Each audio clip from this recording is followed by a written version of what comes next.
Oh, we have to redo, apparently. Oh, God. Get in here. You know you want to. No, you do. I've already bought. Here. Yeah, we can.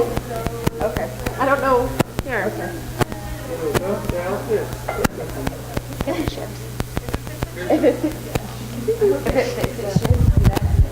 All right, who's in here for Google Analytics? So, okay, so we have some wonderful prizes that we're going to give away.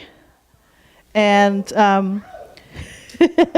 but okay, giveaway is a strong term. You got to earn it. You got to earn it. So one of our sponsors comes all the way from Finland.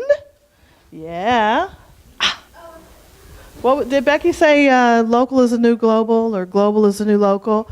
It's interesting. They have sponsored our conference for the past 3 years. I think ever since 2013. So this will be their third year of sponsoring. The company's name is Gola Bags. Their Twitter handle is @GolaBags, and they're really a great company, and they apparently love SMTULSA because every year they have a new sales rep that I have to go try to track down and tell them about the conference. But they have computer bags. They specialize in mobile bags and computer bags. The one that I'm wearing is not one that you can win, but I got when I was in Las Vegas at their booth and at Gola Bags. So we're going to give a few of these away today, and all you have to do, remember that whole note-taking thing and writing down your purpose and all that stuff from earlier? I told you there would be a test.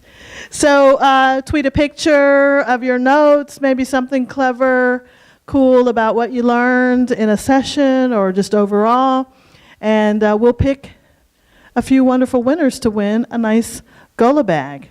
So compliments of our friends. And then all of our speakers are getting a nice little gift from Gola. So we appreciate them. The other thing you can win, sorry about that, Tom. So how many people here stream television, stream their television? So Netflix, Hulu, Chromecast. How many of you have a Chromecast device? Google Chromecast. I love it. Not very many people, so you may also win one of 2 Chromecasts. We might even have an extra one because the one out there is also available, but at least 2. These Chromecasts, you plug it into HDMI port on your TV. You also plug it into charge in the USB drive, so it does itself, right? It charges itself and everything's great. And you can stream YouTube, Google Play Movies, Netflix, ESPN, Crackle, Pandora, which is really great. So you can send and cast from your phone, from your computer. We've been casting the Twitter feed to that TV out there when you guys don't knock us off the internet, but that's all right. It's happening.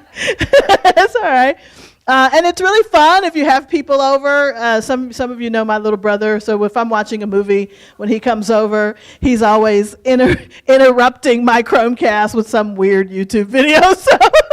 So you can set it so that people can't take over your Chromecast. But it runs directly off your Wi-Fi. So if you're on your phone and you say, hey, send this movie to my TV in the bedroom, you can still use your phone, you can still use your apps, you can still talk on the phone. It actually picks up through the Wi-Fi airwaves and runs through the air streaming. So I don't have to explain streaming to you guys, but still, that's how it works. Right? And so here's how you can win one of these guys. And it's a fun way to do it. If you're on Twitter, and if you're not on Twitter, you got to get on there. Hashtag is add Tulsa to a movie. So the hashtag, add Tulsa to a movie. So let's just say, for example, bridges over Tulsa County. And then add the hashtag, add Tulsa to a movie. Does that make sense? Okay. So, change a word in a movie title to Tulsa, or add Tulsa to the end of a movie title. But the hashtag is actually hashtag Add Tulsa to a movie. That's the hashtag. So say it again. You can do as many. I mean, let's go crazy. Let's get weird. Let's get weird. Hashtag add Tulsa to a movie.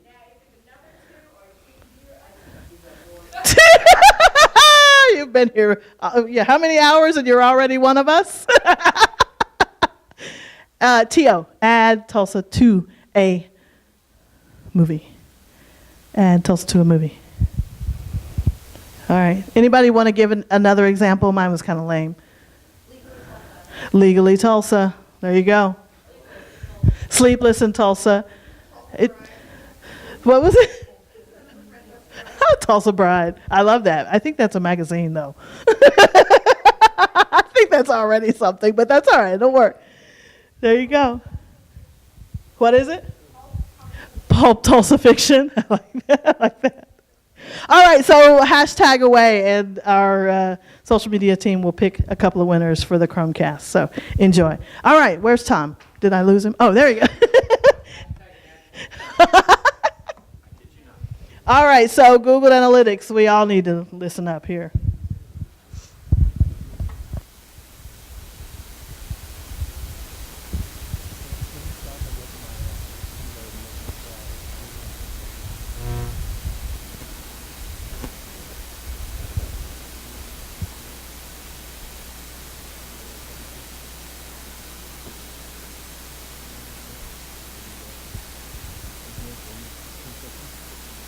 It's on, push another one. Okay. Oh, okay. Yeah, thank you so much. Perfect. Well, thanks, everybody. I appreciate the opportunity to come and talk to you guys. We're going to go talk just a little bit about Google Analytics here. So before I even get started, just a little bit of a geek alert. We're going to try and keep this pretty high level, not too technical, but there's a couple spots in here where we talk a little bit about code, but there's a lot of really easy, everything we talk about that gets a little technical is really simple and straightforward stuff. Either you can do yourself, or if you don't touch code at all, you can take to your webmaster and say, hey, I just need this done, and it's all really simple, straightforward stuff. But I promise, not too geeky, just geeky enough to help you and help you make decisions. So, all right, this works. So about me, my name is Tom Bowen. I have a little conversion rate optimization consulting firm in Dallas. So we help businesses and organizations get more value out of their website, out of the visitors that are already coming to their websites. Most people spend money to get more visitors to their site, to either get more orders or things like that. We help you work with the traffic you're already getting and get more positive transactions going out of that. And a big portion of that is analytics, looking at what is going on with the traffic on your website as it is. So that's enough about me. As marketers, as people responsible for your website, whether you're the designer, the social media person, the product manager, anything, the developer, we all have decisions that we need to be making that are tough. Basically, how to utilize our resources. That could be things like what sources of incoming traffic are most valuable to us? Where should we be spending our most money to go and get traffic? Or what pieces of the website are the most valuable to us that we can focus more resources on, or things that are underperforming where we need to focus more efforts on to pull them up? Similarly, are there spots on your site that your users are having troubles with? It's preventing them from taking the desired steps that you're hoping them to take? What about mobile? I mean, everyone knows that more and more people are coming to your websites on smartphones and tablets.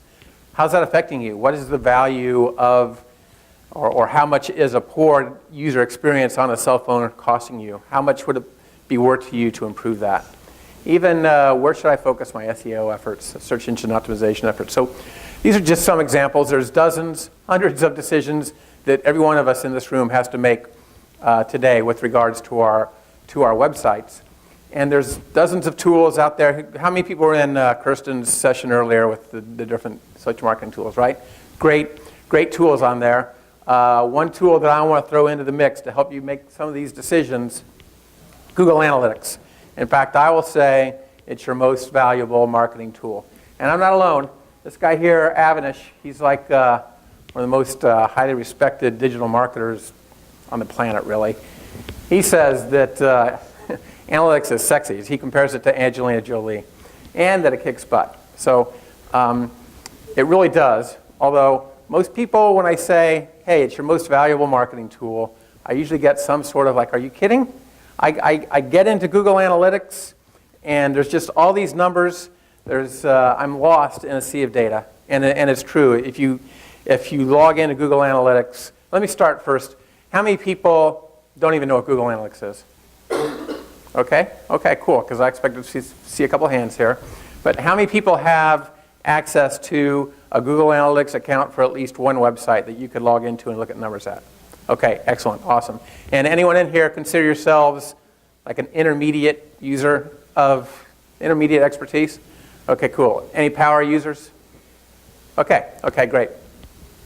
So most people, when they think of, when I say something like, this is your most valuable marketing tool, they say, I'm just lost. I get in there. And true, just before doing this session, I went and counted. Right now, there's 98 different reports that I found in Google Analytics.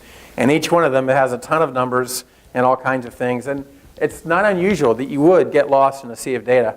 In fact, most new clients we get, they basically use this report for Google Analytics. It says how many people came to their site, how many pages they looked at. Maybe some of them look at where do these visitors come from.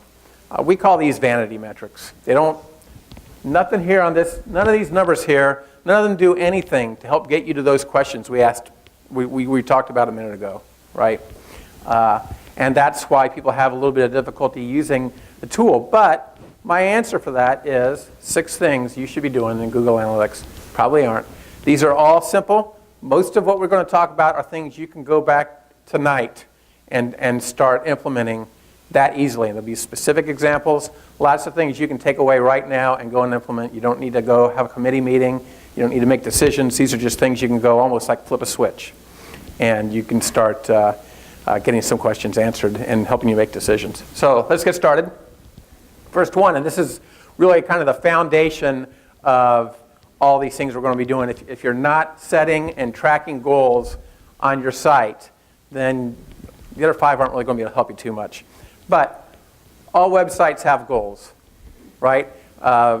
Almost 0 websites exist just for someone to come and look at something and leave. You have desired actions you want the people coming to your site to take. And from a primary standpoint, things getting closest to the bottom line, we call those primary conversions. So if you're an e-commerce site, you want someone to place an order. That's what you're hoping a visitor when he comes to your site is going to do. Or if you're just a business-to-business site, maybe you want them to go fill out the give me more information lead form. Or if you're a blog, probably a lot of bloggers here, and maybe your blog exists just to generate ad revenue money. So you want people clicking those ads so you'll earn some money, right? All these things. Maybe even just placing a phone call if you're a restaurant, right? It might just be, well, if they come to the site and they place a phone call, then that was a valuable transaction. As opposed to just someone coming and reading the About Us page and leaving. So these are primary conversions, but most sites also have what we call these secondary, what we call micro conversions. Those are usually things that will either get someone put into the sales funnel or start moving them through, getting closer to completing one of these primary conversions. That could be things like requesting a catalog or signing up for a mailing list. It gets them in the funnel. Now you've got their email address and you can start marketing to them. Could be if you're a physical location, maybe it's conducting a locator search or printing out coupons. Now you know if they actually printed out a coupon, they're much more likely to come to your store and shop and use those coupons, right? You guys over here on the left side, am I getting in anyone's way? Can you guys see? Okay, cool. Even things that may not actually get them into the sales process, like leaving a review or doing a social share, those are still good, positive activities that person took place. That might help get someone else into the funnel, right? So the difference between someone just coming to your website and reading the home page and leaving, if you're just reading one page, we call that a bounce. It probably means that that visitor came in, really wasn't looking for you. They looked at what they saw. It's not what they wanted. They left. Bounce is an unvaluable visit. Or even if they looked at more than one page, they didn't technically bounce, but they didn't do any of these things we were hoping for. That's kind of an unvaluable visit. Maybe it might build a little value in terms that they might return and do something, but these are the kinds of visits we want going on, right? So the key here is to be able to differentiate these valuable visits where the visitor took an action you're hoping they would take versus the unvaluable ones. So doing that is identifying what are those activities that you're hoping they'll do and then tracking them in Google Analytics so you can start finding out how many of those are going on. So in Google Analytics, that's called a goal. And if you go into the admin section of your Google Analytics account, you can come up and click goals here, and it'll show you all your goals are set up. So if you don't have any set up, this bottom section there will be blank. But to start setting up goals, click your new goal button. So most goals fall into one of two main areas. They actually have, Google gives you 4, but really the only 2 I've ever really seen used are destination and event. So like destination is that example where we said someone comes and fills out the lead form. Usually you fill out a form where you place an order. The last thing that happens is that user gets some sort of a confirmation page, right? Either like, hey, thanks for requesting more information. We'll have a salesman get back with you within 1 business day or whatever. So that's usually its own separate page. And the only way anyone gets to that page is by filling out that form. That's the confirmation, the thank you page. Same as you place an order. You usually get some sort of a receipt that shows what was ordered, and that's usually the same page. So that's what we call a destination goal. How many times did someone reach that page? There's also something we'll talk about in a minute in Google Analytics called events. But if it's something if the goal is something not based on the page view, like, well, they downloaded this white paper, and we can't track that by a page view, you can track that with events. So I'm going to talk about that again. But so, come in here, you set up a goal, you give it a name, you tell it what kind is it, a destination or an event, and then you give it the information, the details. So like in this case, here's the URL of that destination page. thankyou.html or orderreceipt.php. Whatever your thank you or your receipt page, your destination is, that's what would come up here into the destination section. I think this works. Yeah, I can't even see that laser pointer anyway. You can also assign a value, which can be very helpful in kind of assessing how valuable was that visit in Google Analytics. So if, for example, your typical sale size, say, is like a $3,000 sale, and someone came in and downloaded a white paper which got them in the sales funnel, so your salespeople can start calling them and try and complete that $3,000 sale. Maybe 1% of those turns into a sale. Okay, well, so then I think on average, if someone downloads a white paper, that's worth about $30 to me. So I can set up a value tied to that goal too, so I can start seeing which are the more valuable visits versus the less valuable visits. So you set up your goals. You got your major primary conversions, your micro conversions. Now, how do I go and see how many of those goals actually took place in a given time period? So just to back up, you could go back tonight and start thinking like, well, what's the primary goal of my website? If it's a blog, maybe it's clicking an ad, maybe it's signing up for an email subscription to your blog. Maybe you have both those things going on. So you could set these goals up here. Google Analytics would start collecting data. And then after a week or a month or however long, you can come and see, well, how many people have achieved these goals? How many of these positive visits have we had? So this is the left-hand side. This is where all those 98 reports are we talked about, the main screen of Google Analytics. In the behavior section is a subsection called conversions, and there's goals. I'm sorry, in the conversion section, there's a subsection called goals. This is just the summary. It shows how many goals are completed, how many times for each one. Now you might be looking at this and say, well, that's still vanity, Tom. How does that help me make these decisions? But this is the kind of vanity that we really care about. This is bottom line numbers. This is how much revenue was generated, or this was how many visits happened. And as you'll see in a minute, once we can start differentiating those versus, by elimination, the visits that didn't take any of these activities, now we can start answering some of those questions we talked about at the top of this program. Okay, number 2 is kind of akin to goal setting. It's event tracking. So I mentioned that most of the goals are based on a destination page, and that's because that's kind of how Google's set up. If you just go and set up Google Analytics, it gives you a little code snippet, and it says put this code snippet on every page. And Google starts tracking how many times each page was viewed. That's the basis of Google Analytics. But there's lots of things that you want to track that are not a page view. So here's an example of a web page. I'm from Dallas. This is, I don't know, it's a blog. It's kind of a parenting kind of website in Dallas. And it's got a lot of good information for parents in Dallas. But there's a lot of things here, if I were the owner of this website, that I'd want to know what's going on. How are people using this page that you don't track with just the default setup out of Google Analytics? For example, over here we got the social shares, right? Up here. Those link out to some other site. I can't run analytics on some other site.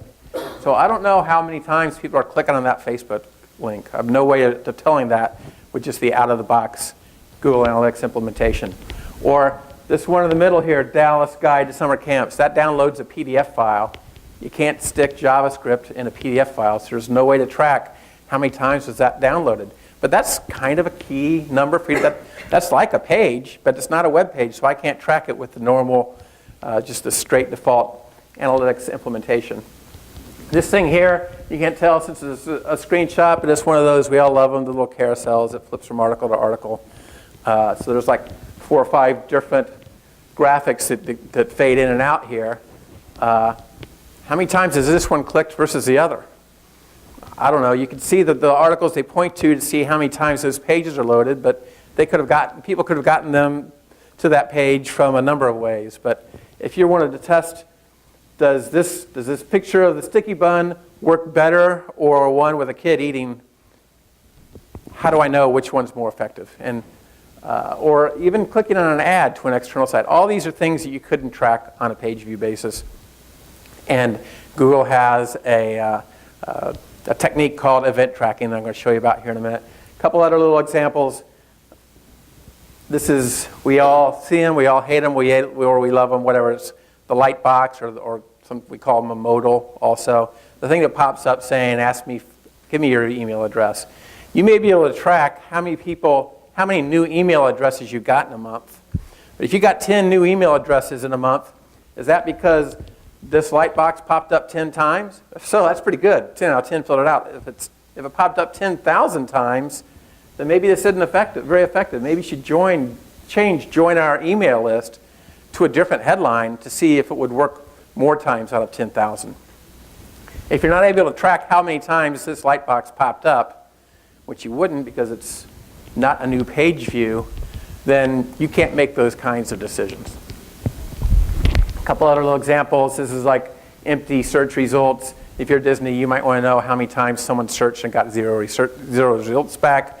That could help you determine if you need to make improvements to your search engine, or even how many times error messages pop up. This is, I typed in a bad airport code and I got an error message.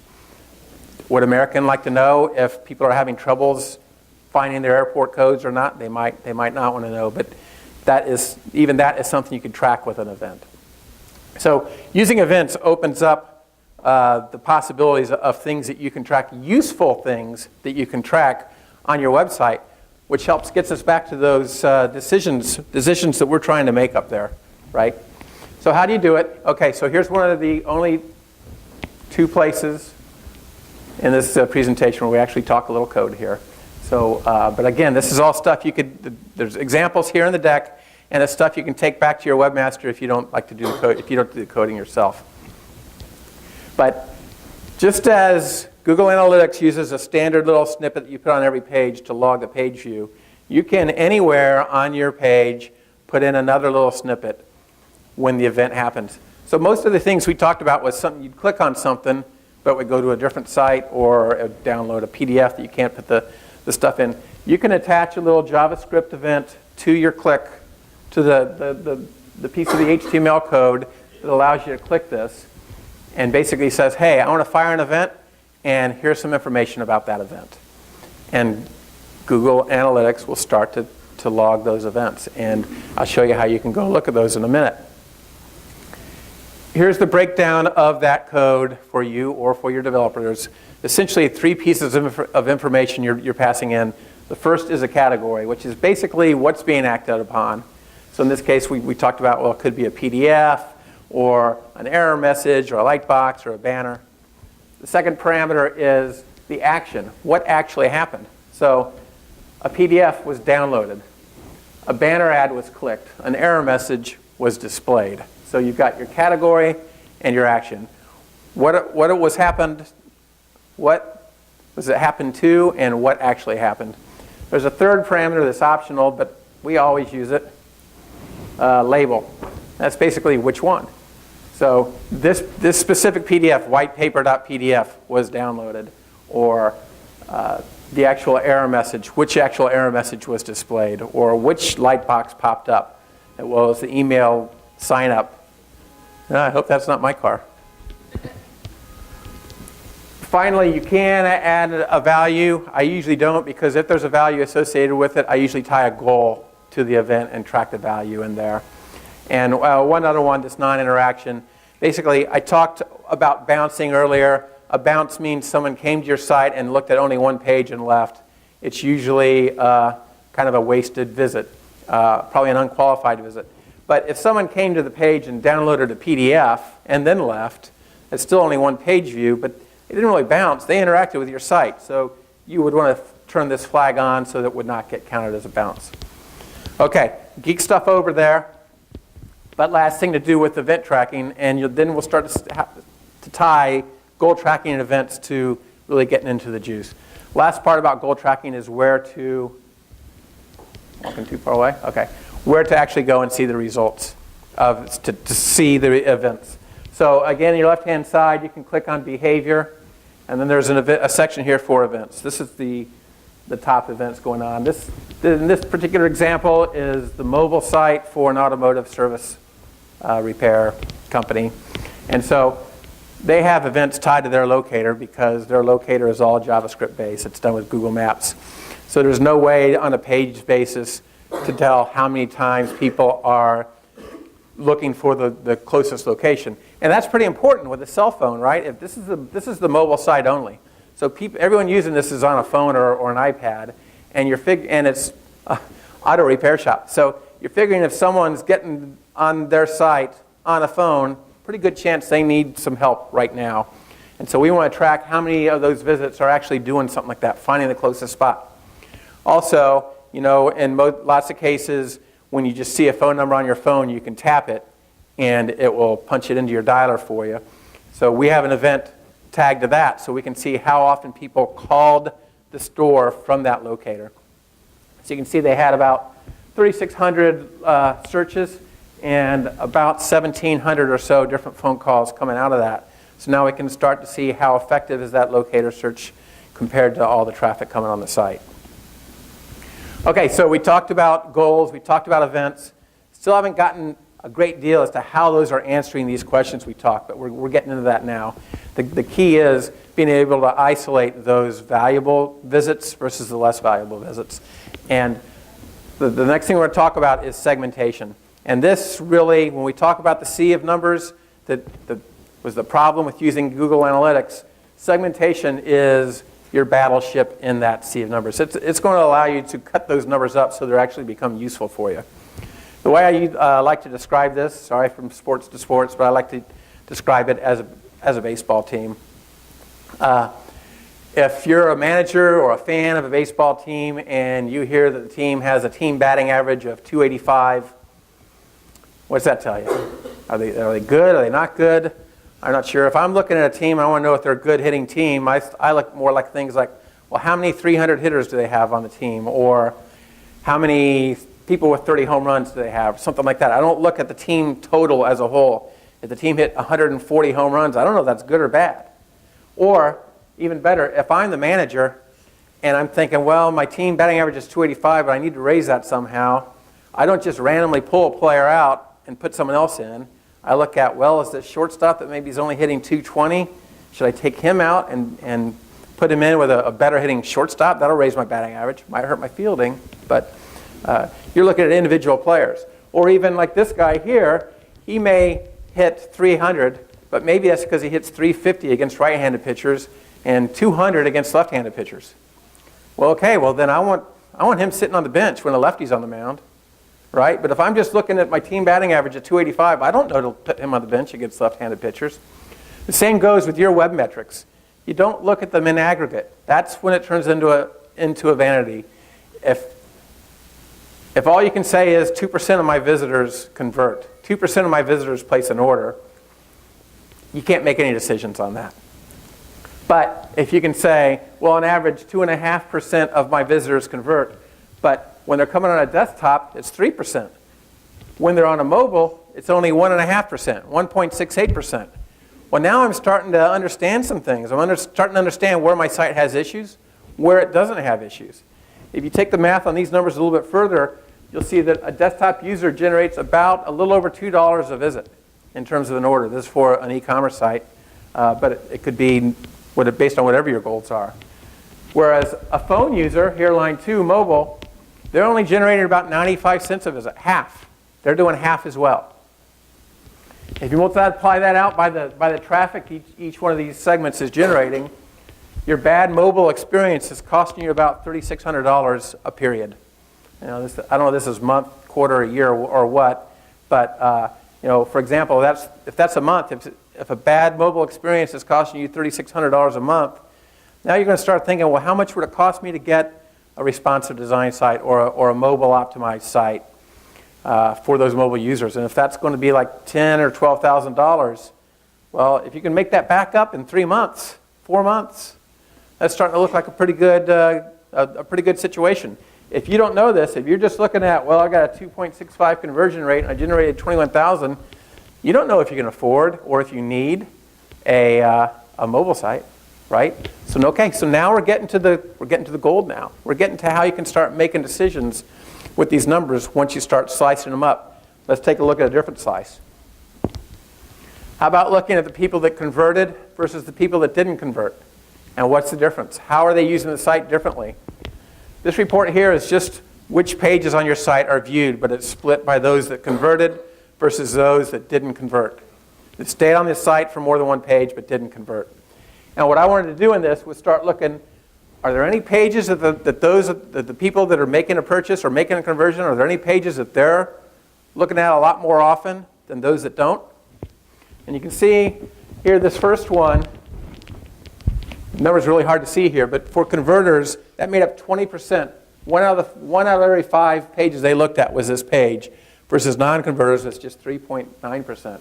That's a huge difference. Now I'm thinking, wait a minute, this is a page that leads to conversions. Well, in this case, I look at the page, it's actually the shopping cart. So that makes sense. You can't convert. Well, you can't place an order without adding something to the shopping cart.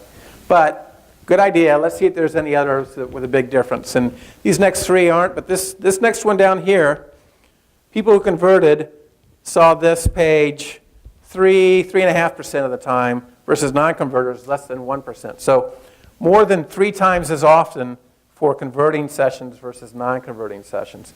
This is the samples page. So what's this tell me? It tells me if I can drive, I think what it tells me, if I can drive more traffic to that samples page, I'm more likely to get an order placed. Okay, well, that's huge for me now.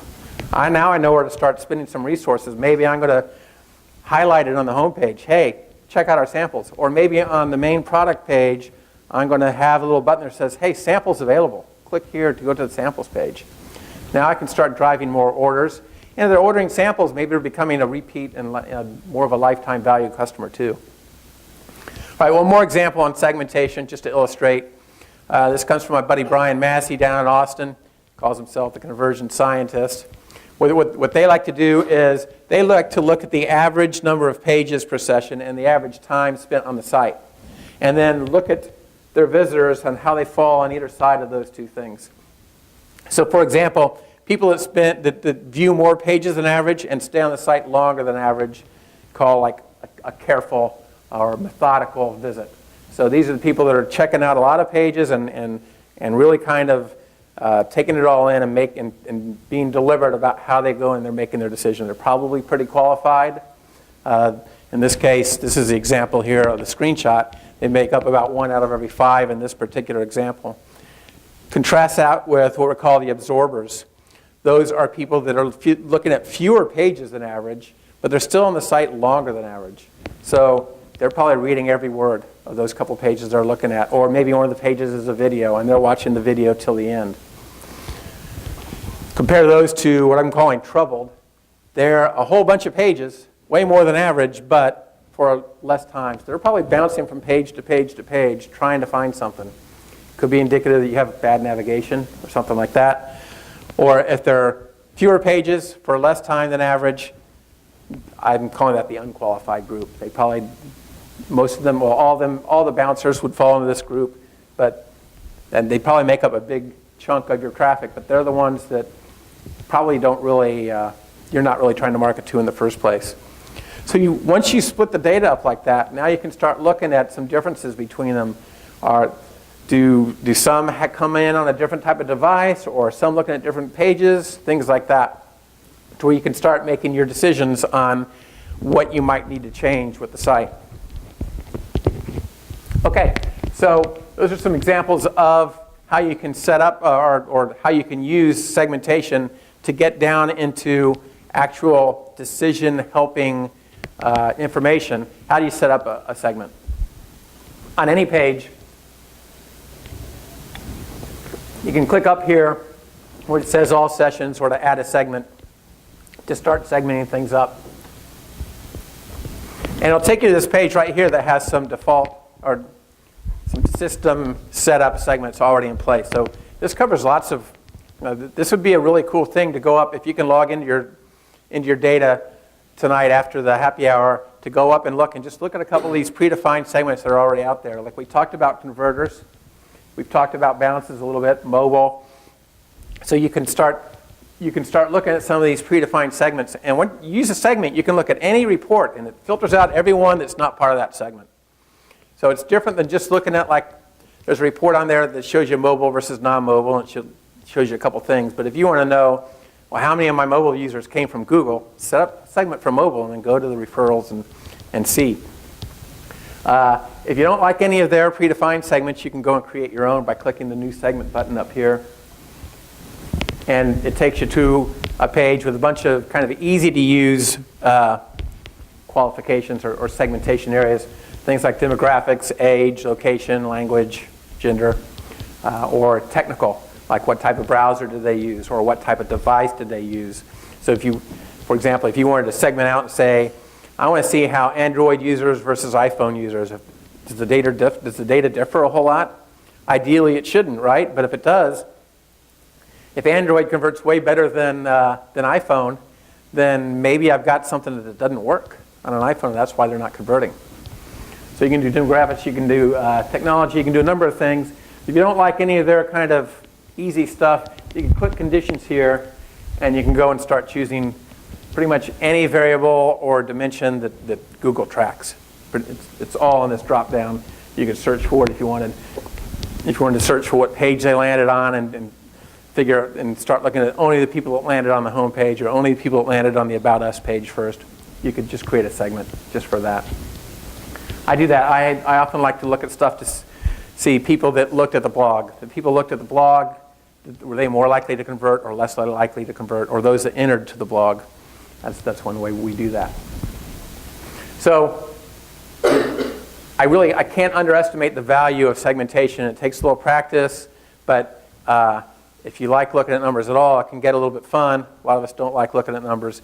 But if you like getting insight, it can also be fun to start just poking and prodding and start thinking about your customers and thinking about how they might differ and start looking at the data with just a piece, just that piece of the data. All right, number 4, site search tracking.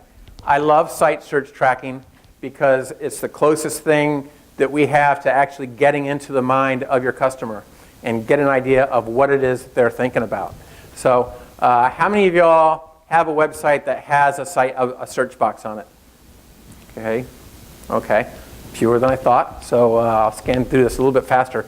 But if you do, or like if you have a blog and you don't have the search on there, put it in if for no other reason to start gaining some insight as to what people are looking for. Here's one example. This is from one of our clients. It's not that one I showed you earlier, but this is a parenting magazine.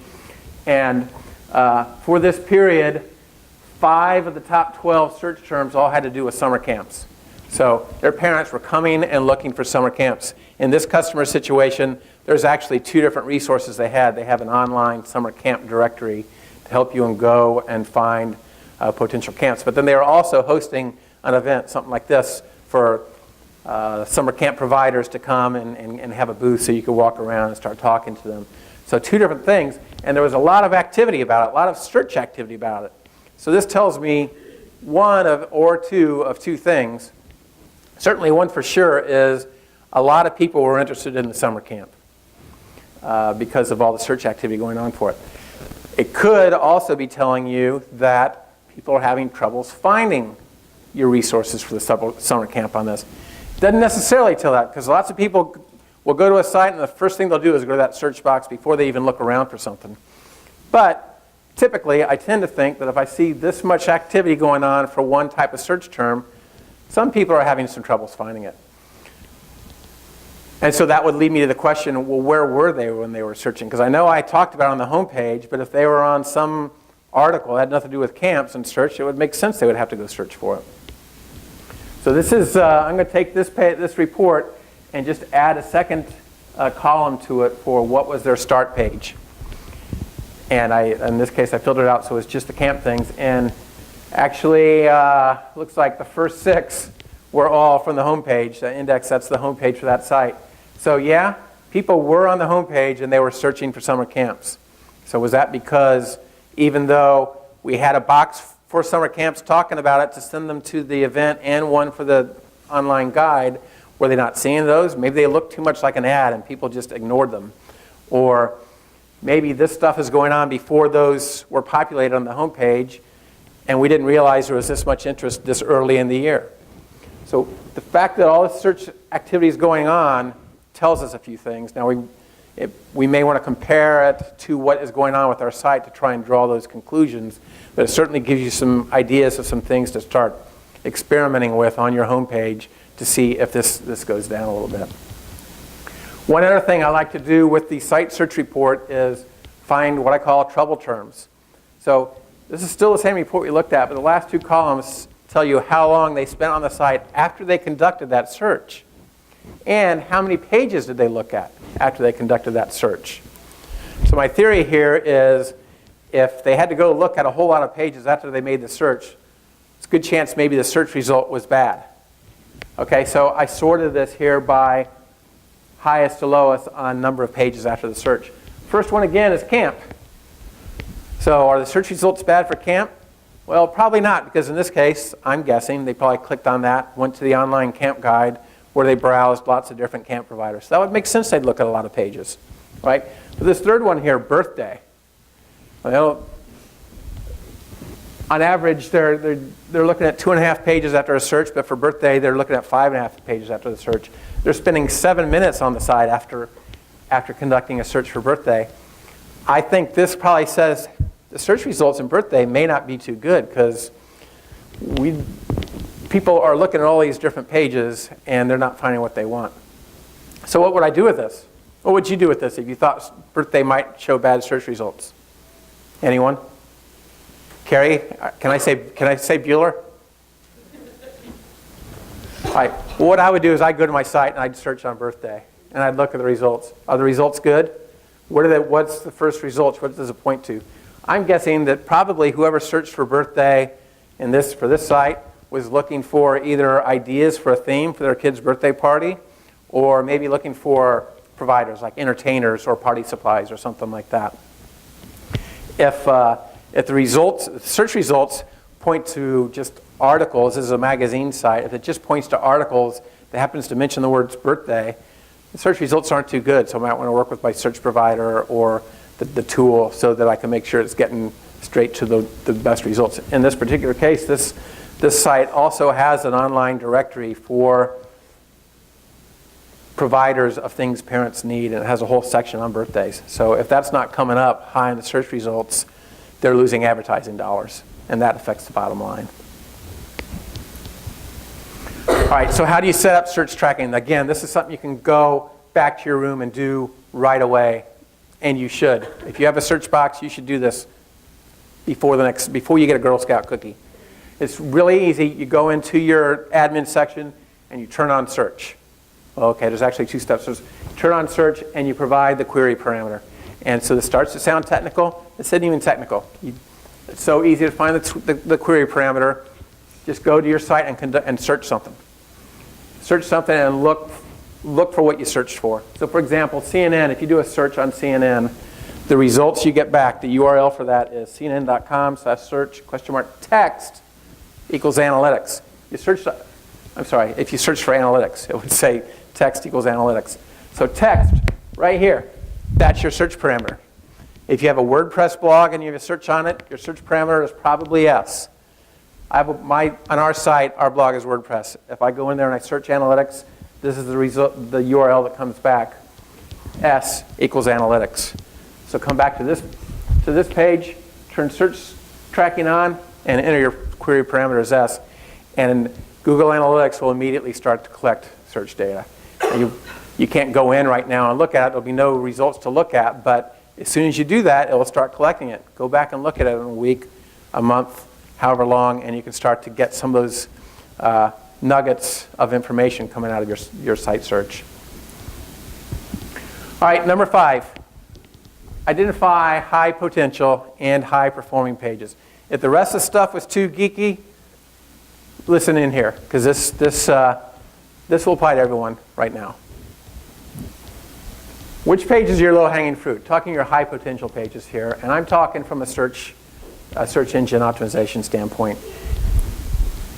All these pages here, and I'll show you how to get to this, these are all ranking 11th in Google. Second page. Where do you want to be? First page, right? A lot easier to take something that's ranking 11th and move it to 10th or 9th and get it on that first page, and taking something that's ranking 200th and get it there, right? So this example, this is from the Website Optimizer's blog, my company's blog. And all I did is I took this report. I've got the steps to get to the report, but it's the queries report in Google Analytics. And it shows you information on keywords that were searched. I don't want to get too deep, but those of you that get into SEO also, you know that Google now gives you the whole not provided on the search terms that people use to find your site. This is a way to get some of that information back. It's in Google Analytics. It's under the Search Engine Optimization tab in the reports, and again, I'll show you that. But it can show you the search terms that were used for your site and where you tended to rank for those. So I take this report, I filter out everything that's below 10 and then sort it from lowest to highest, so from 11th on. Now I'm already seeing here, I got 3 things here: best confirmation email, order confirmation email sample, subject for confirmation email. Those are all posts we wrote a while back about confirmation emails. We can just do maybe just a little bit of changes to that post and bump that from 11th to 10th or 9th or 8th. All the traffic, that starts bringing me in by being on the first page of Google instead of second page of Google. Now that's key stuff. That's where, getting one of those questions we talked about earlier, what can I do for SEO, or what parts of my pages, what parts of my site shall I be focusing a little attention on? This is low-hanging fruit. This is high reward, low investment. If you can identify those low-hanging pages, you can bring a lot more traffic in a lot more quickly. This is, I won't spend too much time on this because it'll be in the deck, but this is the kind of step-by-step of how we got there. I talked about it a little bit, but there's the report. The one thing about this report, to get data in it, you need to tie your Google Analytics account to a Google Webmaster Tools account. I won't go into detail on doing that right now, but I'm happy to talk with anyone about that here today or via email or phone after today. There's no reason not to tie those two together. If you don't have a Webmaster Tools account, set one up, tie them together, you'll start getting this data. It's that easy. And it's that valuable in terms of bringing in the data, in terms of bringing in the traffic for you. But then you can just filter out all the things that are lower than 10 and sort by position. So once you do that and you get back to this page, the last thing you'd want to do is actually go and search these, like search subject for confirmation email, and go to page 2, verify that you really still are on page 2 on Google. But then you can see what page that points to. Now you know what page to go and maybe tweak the title tag to, or add a couple links to, something like that. Or if you don't do SEO at all, go to your SEO person and say, hey, this page is ranking 11th. What can we do to get it to 10th? And your SEO person will probably start salivating at that opportunity. Okay, so that was top potential. What about high-performing pages?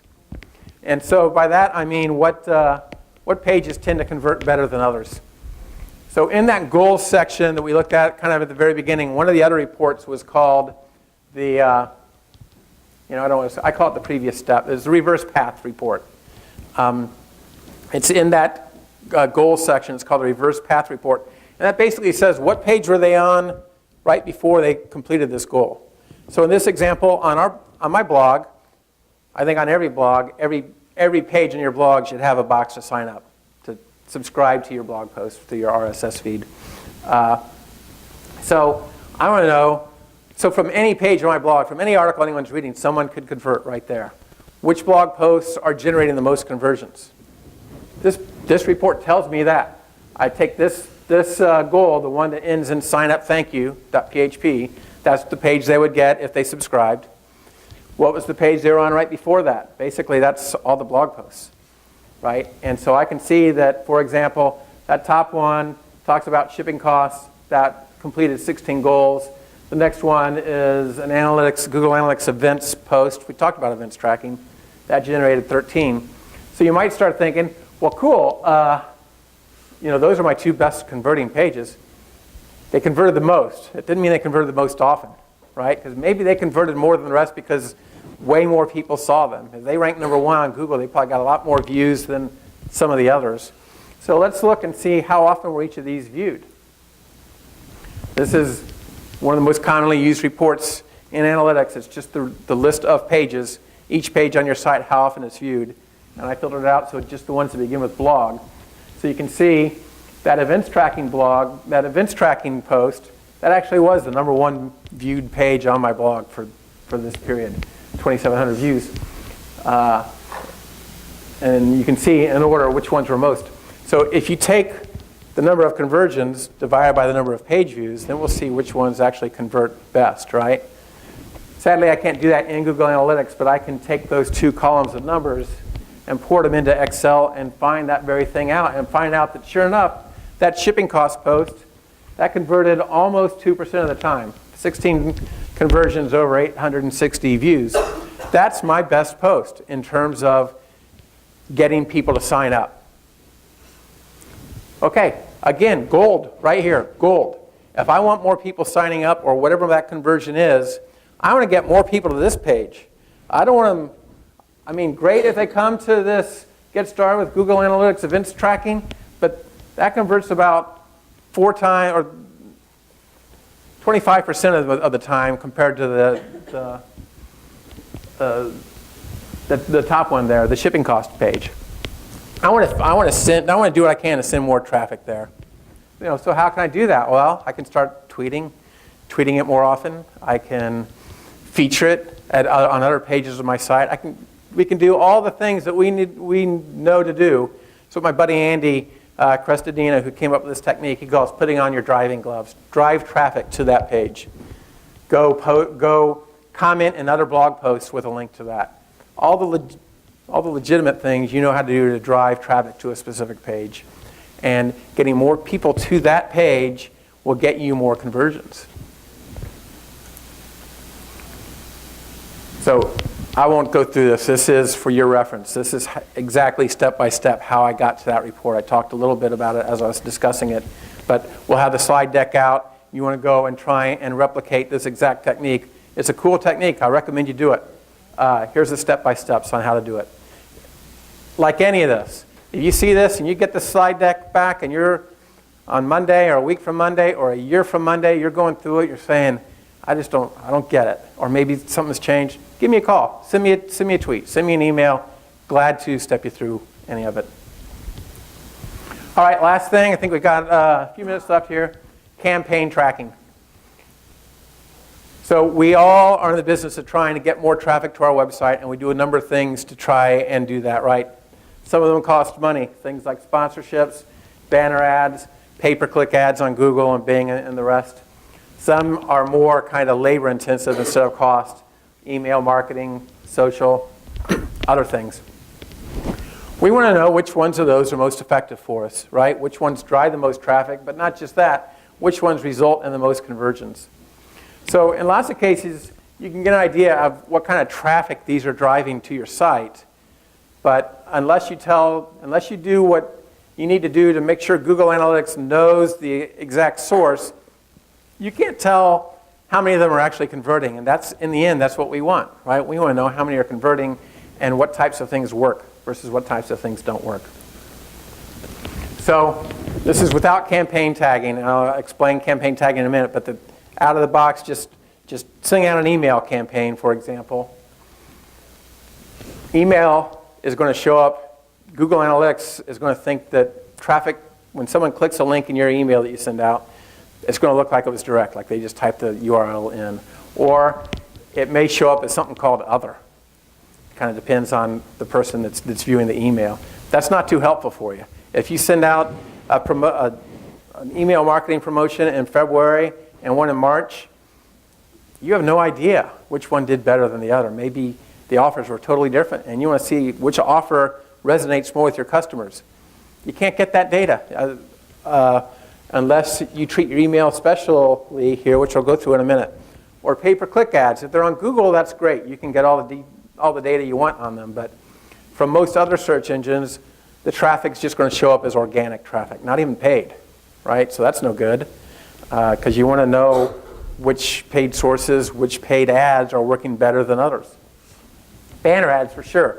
If you advertise on a site, just bought their own banner from them, anyone who clicks it would look like it was a click just from that site, like a referral. And it's not a referral. It's something you paid for.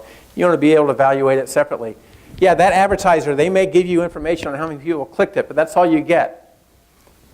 If you can make sure Google Analytics knows it was a paid ad, then you can start seeing, well, how many people converted on this? Or what did they do after they saw this? Where did they land? What types of things did they look at? Even if you are running two totally different ads on the site, you wouldn't know if they clicked this ad or this ad.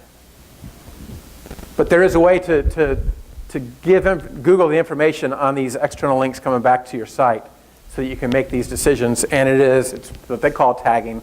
It's adding a few extra parameters to the end of your link.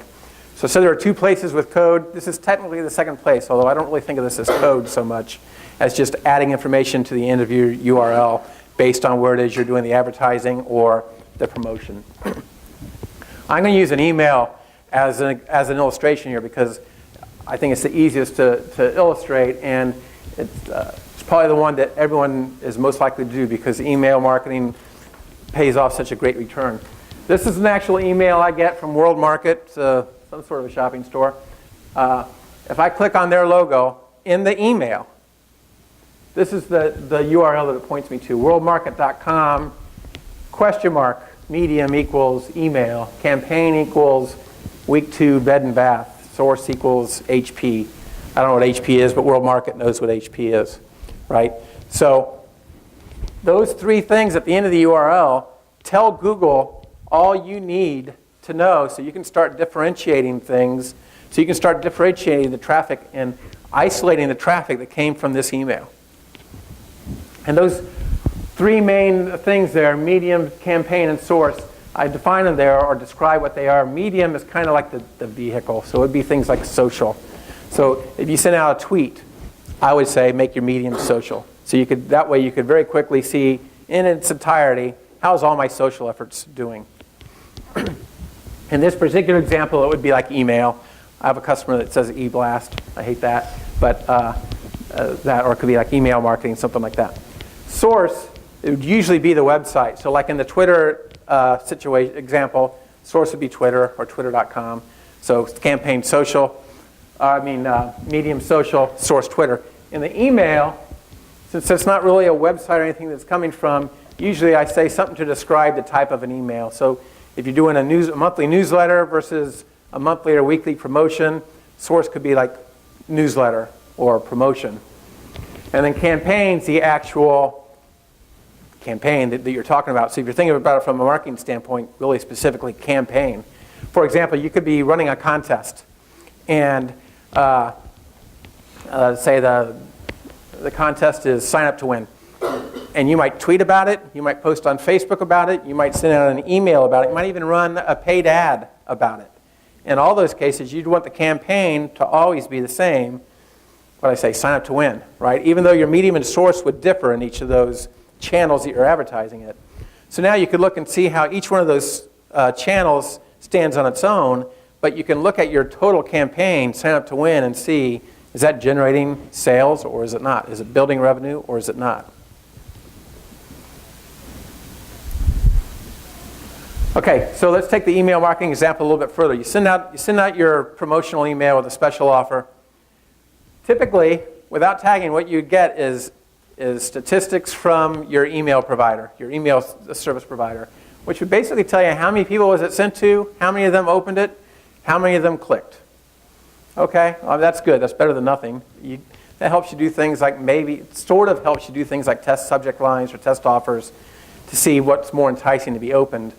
But you still don't know if any of them bought or filled out the lead form or what. If you tag those links, though, now you can come into Google Analytics and you can look at the report on those campaigns. Now look at these top two lines. Sorry, it's hard to read. It's small here. In the deck it works better, obviously. But the first one is a February email, and the second one's a March email. And the February email there has 80 clicks, and the March one has 78. This is real data here. If it were on this slide, you'd say, oh, well, we know there were 78 clicks versus 80, so the February one must have been more effective.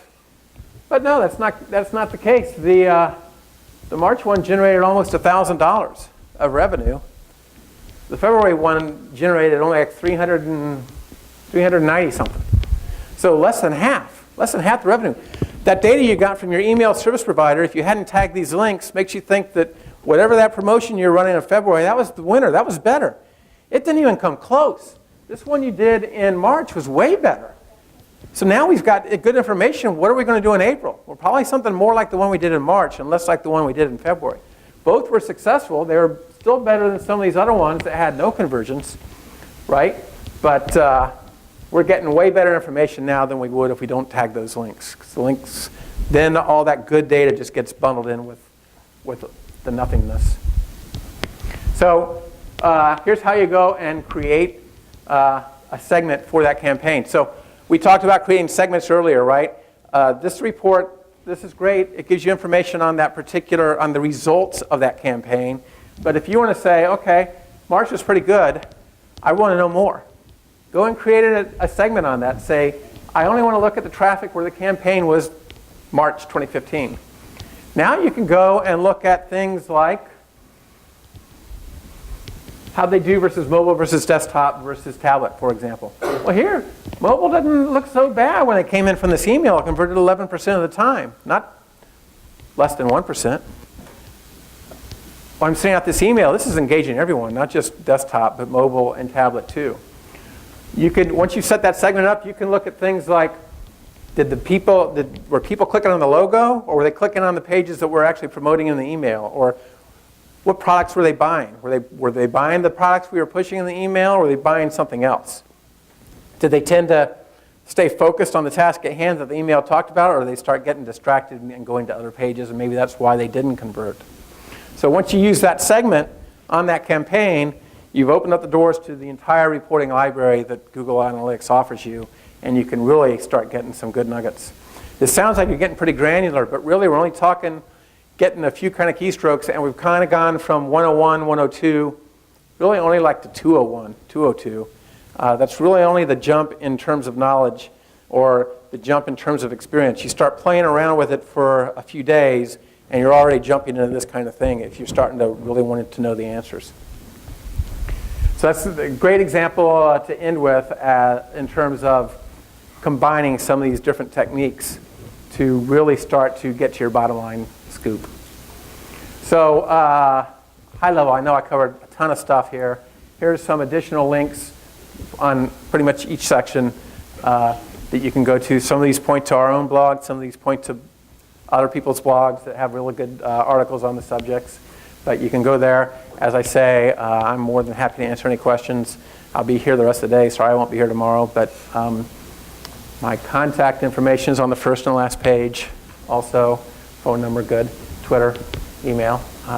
That's it. I'm not sure how much time. I hope I have 1.5 minutes of questions, or as long as Cheryl allows. Comment about how small the links were. Everybody will have access to the presentation, so don't worry about